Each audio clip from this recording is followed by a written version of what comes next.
I, 28 am, and I don't even know where to start with this one because I still haven't fully processed it myself. This is going to sound insane, but bear with me. It all went down over the span of a single, perfectly normal Saturday that somehow ended up being the worst day of my life. I've told a few close friends bits and pieces since it happened, but never the whole story. Honestly, I'm not even sure I want to tell it. It still hurts, but something about writing it out makes it feel slightly less like I'm carrying this secret in my chest alone. So yeah, here's the setup. I'd been with Emily for about 4 years. She's smart, funny, gorgeous in that effortless way, the kind of person who lights up a room just by walking into it. I'd known for a while that she was the one, at least for me. I'd planned this whole proposal for months, picked out the ring, rehearsed a speech I barely needed to memorize because, honestly, I was just going to let my heart do the talking, and even planned a small weekend getaway with a few of our closest friends. The goal was to make it unforgettable, like something out of a rom-com, but real, you know, the raw kind of happiness that makes your chest hurt in a good way. Everything started perfectly. Saturday afternoon, we drove up to this little boutique hotel on the outskirts of the city. The plan was dinner, a casual hang with our friends afterward, and then me popping the question somewhere intimate. But I guess I didn't realize Emily had somehow read the vibe and decided to take control in her own way. I didn't mind at all. It was cute, playful, the kind of stuff couples do when they're comfortable with each other. Fast forward a few hours, we're all in the hotel's rooftop lounge. Drinks are flowing, laughter everywhere. Someone starts playing that song that had become ours over the years. My heart's racing. I mean, it's the perfect night, and I'm pretty sure Emily knows what's coming. I finally get down on one knee in front of all our friends. Her eyes are wide. She's laughing through happy tears, and when she says yes, I swear, for a moment, the rest of the world ceased to exist. Everything felt surreal. I was floating. I could barely believe this was real. My friends are cheering. Someone's probably filming it. Honestly, I didn't care. I just wanted to kiss her and soak it all in. We go up to our hotel room afterward, exhausted but euphoric. Emily crashes almost immediately. I'm still buzzing, sitting on the edge of the bed, staring at her, thinking about how lucky I am. Habit kicks in. I grab my phone to plug hers in so it can charge overnight. She left it on the nightstand, unlocked, the screen still glowing faintly. And then I saw it. It was just a thumbnail at first, a tiny little video icon. My stomach dropped before I even touched it. I don't know what made me open it. Maybe denial, maybe curiosity, call it human nature. I shouldn't have, but there it was. Her. And Jake. My best friend. My actual best friend since college. From earlier that day. Laughing, touching, kissing, like nothing about her saying yes had meant a damn thing. I froze. My chest felt like it had been hollowed out. I didn't cry. I couldn't. I didn't yell. I didn't throw anything. I just sat there, watching, the ring glinting in the lamplight. Hours passed. I couldn't move. I couldn't speak. I kept thinking, did I imagine it? Did I misread everything? But no, that video was real. Every single second of it. Eventually, I put my phone down. She's snoring softly, totally unaware of the devastation a few inches away from her. And me? I just stared at that ring. The same ring that I'd imagined on her hand for months, picturing our life together, picturing our future. It might as well have been a curse now. I didn't confront her that night. I couldn't. I couldn't even figure out how to breathe without shaking. I just lay there until dawn, letting every thought crash over me, every memory of our years together now tainted by betrayal. And all I could think was, how do you even face someone you love when you know they've already chosen someone else? I guess that's where I'm at now. I don't have the answers yet, but the first part of this nightmare was done. I had seen it. I had known, and there was no going back. The next morning, I didn't know what to do. I couldn't just pretend nothing happened, but I also couldn't bring myself to say a single word.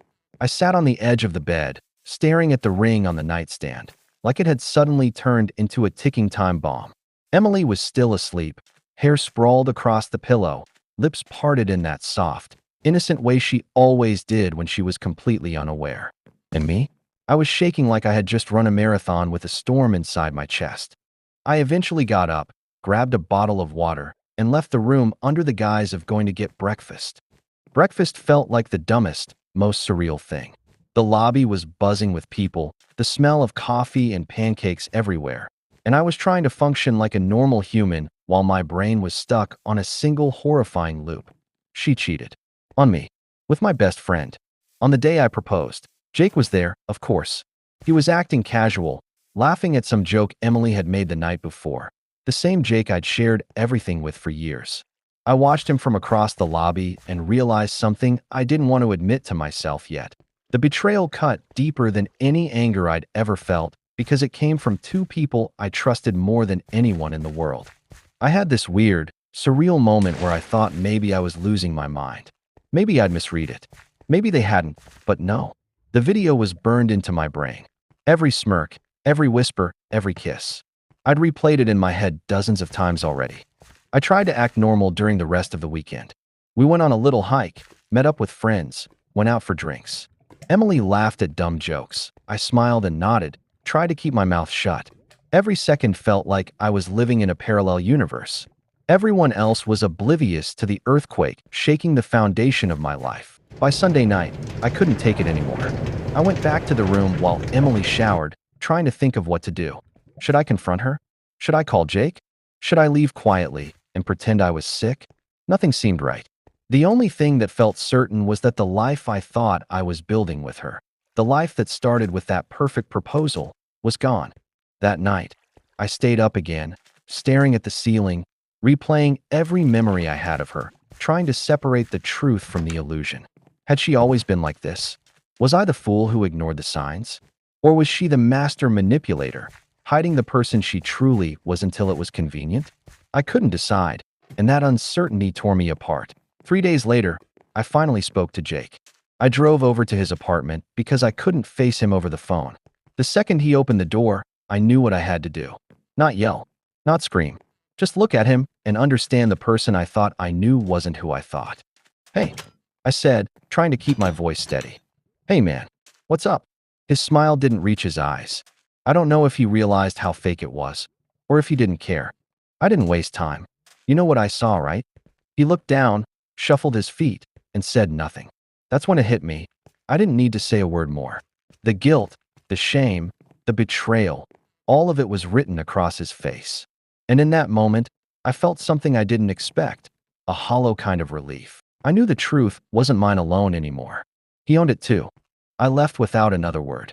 Driving home, I felt this strange mix of rage and emptiness.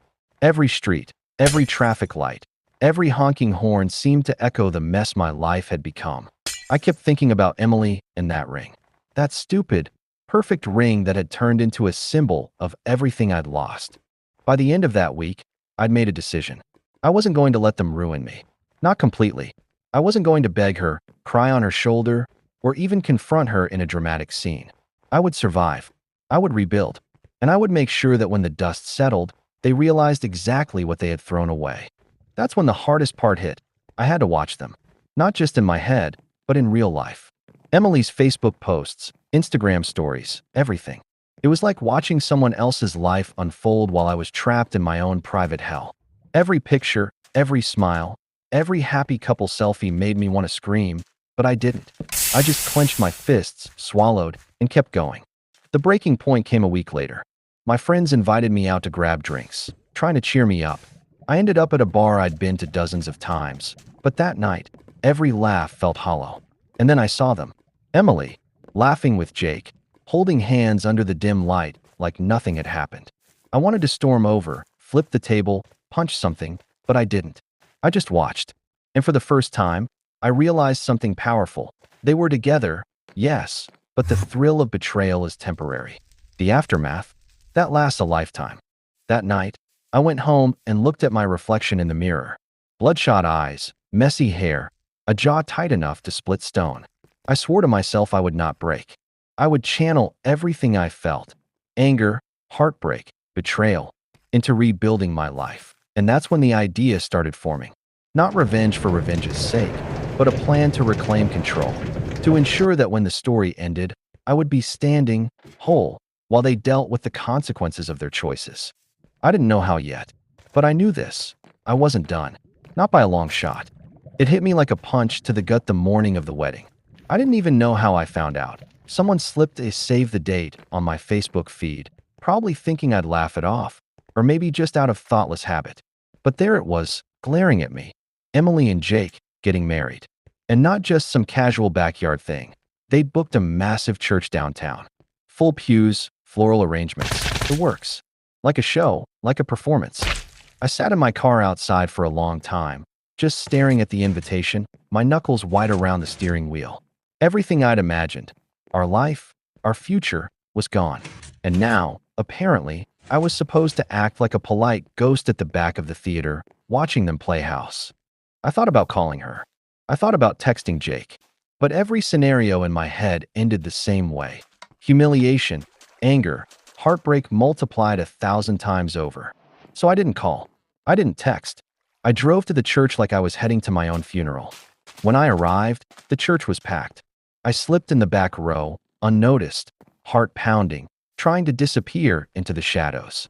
I don't know what I expected. Maybe a glimpse of guilt flashing across her face. Maybe Jake feeling a flicker of shame. But no, they looked happy. The kind of happy that kills. Emily walked down the aisle like I'd imagined walking with her countless times in my head. Dressed in white, hair pinned perfectly, her smile radiant. But it wasn't for me. It was for him. Jake, my best friend. And my chest, which I thought could take anything, suddenly felt like it was being crushed in a vice. I couldn't even focus on the ceremony. My brain kept replaying the video, the night I found out, every laugh and kiss. I couldn't believe how casually they had done this. How easily they had turned our years into nothing. And yet, the world around me didn't notice. Everyone clapped, smiled, whispered congratulations. Everyone except me, who was living in a private hell. Somewhere in the middle of it, I realized I was shaking.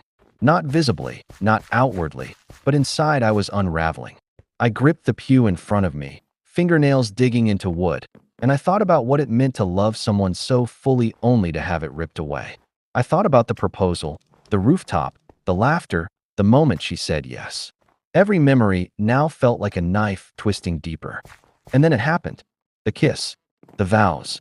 That stupid, perfect, devastatingly happy kiss at the altar. I wanted to scream. I wanted to run. I wanted to tear that ring off her finger with my bare hands and throw it into the deepest ocean I could find. But I stayed. I sat there, quiet, silent, letting it wash over me. After the ceremony, people started filing out. I lingered, not ready to face the crowds, not ready to face them. I watched from a distance as Emily and Jake posed for photos, laughed with family, hugged friends. Every smile she gave him was like a punch to my gut.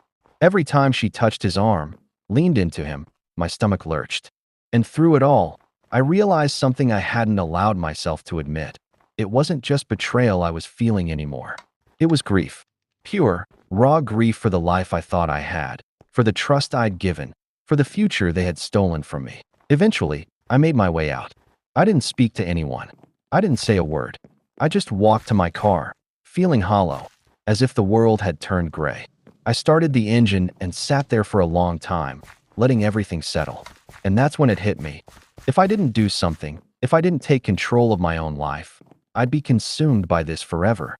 The anger, the heartbreak, it could either break me completely, or it could become the thing that pushed me forward. I made a decision that day. Not revenge in the cliché sense, not petty acts or social humiliation. No, I wanted something bigger. I wanted to rebuild, to rise, to make them realize, without even saying a word, that life doesn't hand out second chances for people who betray like that. I wanted to channel every ounce of pain, every sleepless night, every tear into becoming stronger, smarter, untouchable. I started small, hitting the gym every day until my body felt like it belonged to me again. Picking up work projects I'd let slide, pushing myself in ways I hadn't in years. I even started taking classes at night, something I'd always wanted but never had the time for. Every step was about reclaiming myself. Every action was a silent reminder that I wasn't their victim. But the hardest part wasn't physical. It was emotional. Every time I saw her name pop up on social media, every time I heard her laugh in a group chat, every time I imagined them together in the house I thought we'd share, it hurt. It burned. But I couldn't let it stop me. And slowly, I realized something vital. They didn't get to control my life anymore. The betrayal didn't define me. I did. That night, lying in bed, I stared at the ceiling and made a promise to myself. I wasn't done. not by a long shot. And when the time came, they'd see. Not because I wanted them to hurt, but because I was going to become the version of myself they never saw coming. And maybe, just maybe, that would be the sweetest victory of all. The weeks after the wedding were surreal. It was like the world had moved on, and I was stuck in slow motion, forced to watch life from the sidelines. But somewhere in that haze, I noticed something important. I was starting to feel lighter. Not completely healed. God, no, but lighter. Every day I spent focusing on me, not them, chipped away at the weight in my chest. And slowly, I started realizing that the hardest part of betrayal isn't just the act itself, it's letting it define you. I poured myself into work. Projects that had sat untouched for months suddenly became my obsession. Late nights, early mornings, deadlines that seemed impossible. I didn't care. The adrenaline, the focus, the pure exhaustion, it all kept my mind off her. And for the first time in months, I actually felt proud of myself again. I wasn't waiting for validation from anyone else. I wasn't waiting for them to feel guilty or sorry. I was building my own life. I also started dating again. Not with the intention of replacing her. God, no. But because I needed to remind myself I still had worth. The first few dates were awkward, filled with moments where I'd catch myself comparing someone else to her, or worse, expecting someone else to betray me. But eventually, it stopped. I started laughing genuinely, flirting without overthinking, and feeling alive again. Then, out of nowhere, I got a text from Emily. It was short. Too short. Hey, can we talk? My first instinct was to delete it. My second instinct was to throw my phone across the room. But curiosity, stubbornness, or maybe some small shred of unresolved emotion made me reply. Sure. When? We agreed to meet at a coffee shop downtown.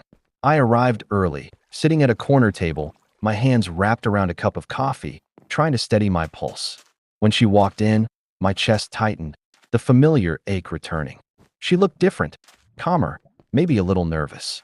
I could see the guilt in her eyes before she even spoke. Hey, she said softly, sliding into the seat across from me. I just needed to see you. I studied her for a long moment. To what? Apologize? Explain. She shook her head. I don't know. Maybe both. I messed up. You know I messed up. And I know saying it now doesn't fix anything. I nodded slowly. Yeah, you're right. It doesn't. But go ahead. Say it. She took a deep breath. I was stupid. I didn't think about what I was doing, about who I was hurting. I thought, I don't even know. I just made the worst mistake of my life. I didn't say anything. I wanted to scream at her, to tell her exactly how much pain she caused, but instead I just watched her, seeing a version of the woman I loved, now tainted by choices she made. I get it if you hate me, she continued, or if you never want to see me again. I just needed you to know I'm sorry. I don't want anything from you. I just needed to say it. And for some reason, that honesty hit me harder than the betrayal ever did. Not in a good way, though. It hurt to see her human, vulnerable, remorseful, and yet untouchable in a way she could never be to me again. I appreciate that, I said finally, my voice quieter than I expected. Really, but you can't undo what happened. And honestly, you shouldn't even try. I'm done being a part of that story. She nodded, eyes glistening. I understand. I just needed to see you one last time. I watched her leave, and for the first time in months, I felt no anger, no rage, just a strange, quiet relief. She was gone. He was gone, and I was free. That night, I sat alone in my apartment, staring at my own reflection in the window, and realized something incredible. I had survived. I had been gutted, broken, betrayed by the people I loved most, and yet here I was, still standing, stronger, wiser, smarter, and I could feel it. The spark of something new, something better. I didn't need revenge anymore. I didn't need her apology. I didn't need validation from anyone. I just needed me. It was in that moment I made a quiet promise to myself. No matter what happened in the future, no matter who crossed me, betrayed me, or left me behind, I would never again give my heart to someone who didn't respect it. I would never again let anyone else define my happiness. I had been broken, yes, but now I was rebuilding. And this time, I was doing it for me.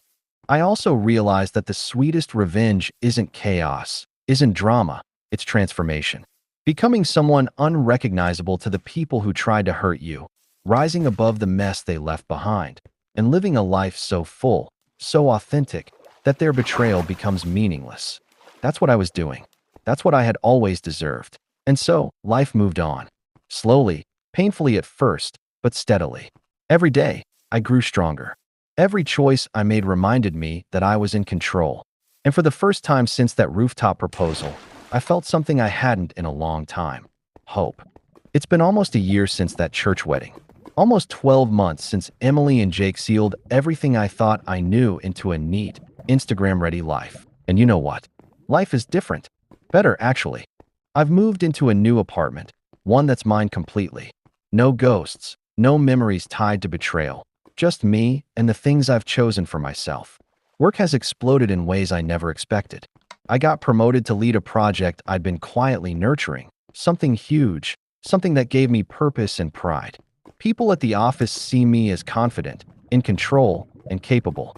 Funny thing, that confidence, it didn't come from power or status. It came from surviving the worst heartbreak I've ever known and refusing to let it destroy me. Dating again became easier too. I met someone amazing a few months ago. Not replacement, amazing. Someone who feels like a partnership, not a trophy. We talk for hours, laugh until it hurts, and challenge each other in ways I never expected. She sees me, really sees me, and accepts all the jagged edges I used to hide. And it's intoxicating, in a way I didn't think I'd ever feel again. I don't follow Emily or Jake on social media anymore.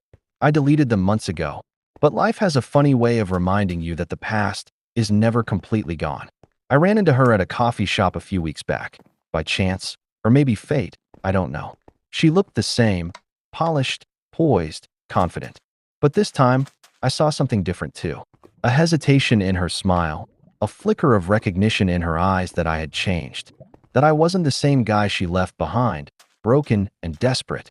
She tried to make small talk, but I kept it civil, polite. Nothing more. And as she walked away, I realized something important. I didn't feel the pull, the longing, the heartbreak. I felt peace. The kind of peace that comes from knowing you survived something meant to destroy you and came out stronger on the other side. And that's when it really hit me. The ultimate revenge isn't shouting, isn't lawsuits, isn't social humiliation. It's not showing up at their door or making them suffer in the moment. It's this. It's thriving. It's living so fully, so authentically, so unapologetically, that they can see it and know they'll never break you again. Every promotion, every laugh, every late-night drive with music blasting in my car. That's the life they stole from themselves, not from me. Sometimes, late at night, I think about that proposal. I think about the ring, the video, the betrayal, the heartbreak. And yeah, it still stings if I think about it too long. But instead of rotting in anger, I let it fuel me. I let it remind me how fragile life can be, how people can surprise you in the worst ways, and how resilience is the best weapon anyone can have. I've learned a few brutal lessons. Trust isn't given lightly, and when it's broken, it can hurt like fire. But self-respect, self-love, and resilience? Those things can't be taken. No one can betray you if you've already built yourself from the inside out. I learned that the hard way, but now I know it's true. And Jake? I heard through mutual friends that his job situation isn't great, that the charm and smooth moves he relied on don't hold weight in real adult life. Emily's got her hands full with a marriage that's complicated, and part of me doesn't even care. Not in a "I'm glad it's falling apart" way, but in a "I've got my life, my happiness, and my peace. That's all that matters" way. They don't need to suffer for me to win. My life is the win.